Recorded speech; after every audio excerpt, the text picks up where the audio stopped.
Venom 150 is on this short stack, and I'm going to tell you everything good in 5 minutes or less. Venom 150 marks the return to legacy numbers for the Venom character, and this special oversized issue gives us 3 different stories focusing on Eddie Brock and Venom, as well as finding out what happened to Flash Thompson when he was in the Venom suit and how those two separated. The first story takes up the bulk of the issue, done by Mike Costa and Tradd Moore, and it tells you everything you need to know on the first page. It says, this is a love story.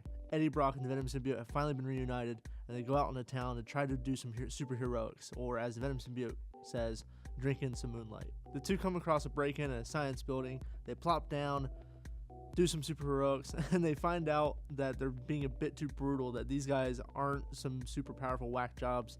They're just trying to break and enter and get this multi-million-dollar piece of fruit. Eddie looks around and hates what he sees, and he goes off to the one place he knows that he can feel a little bit better. He goes to church. And it's here at this church where Eddie and the symbiote first bonded that Eddie has a conversation with a priest, and the priest is talking to him saying, you say you're in love, but I know obsession when I see it, and if you're in love, then your partner shouldn't be pushing you to do these things, because the symbiote is kind of returned to its more violent ways. And the entire time this is happening, the symbiote is egging Eddie on, saying, listen, I don't like what he's saying, we need to get out of here or kill this guy. He doesn't get too much time by himself as Matt Gargan, the Scorpion, starts to attack him, saying, listen, I'm here to get rid of the symbiote. It's awful. I've been in it before. I know the things it can do. We need to get rid of it entirely. I have unfinished business. We're here to finish it.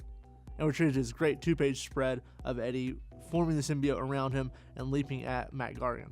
The fight that takes place is great. Tradd Moore's pencils really makes any fight scene one of a kind, and I love the way that he'll draw in stages in one panel. Like we see Eddie suit up, mid suit up, and then like straight punching Matt Gargan in the face as Venom.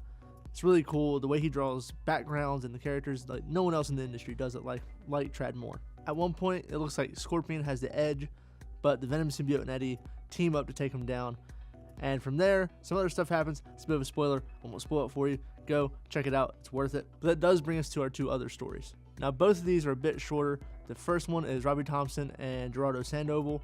They are kind of finishing up some of their Venom stuff that they were doing pre-Eddie Brock. But the whole point of this is to show us that how Flash and the Venom symbiote got separated. And it boils down to there's an attack, the guy separated them, and the Venom symbiote freaks out and runs off. The last story is actually really cool because it's done by David Michelini, who co-created Venom, with art by Ron Lim. And it's just your basic Eddie Brock. Venom is trying to be a superhero. He's in a mall, stops a robbery.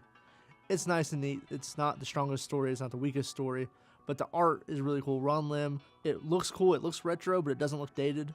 I love the way that it all kind of meshed together.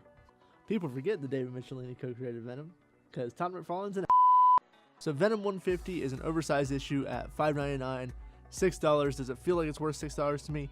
Yes. The first story, I haven't counted the pages, but you can see here that it's quite thick. It's taking up the majority of the issue, and you're getting a lot of cool stuff. Mike Costa is writing it, and he's playing a lot with the fact that Eddie is in love with the symbiote, and the symbiote is in love with him, and it's this weird toxic relationship that neither one wants to admit is toxic because they're so deeply in love. Venom 150 is the first Marvel book to go back to its legacy numbers, and we know that after Secret Empire and Generations that some books will be returning to their legacy numbers.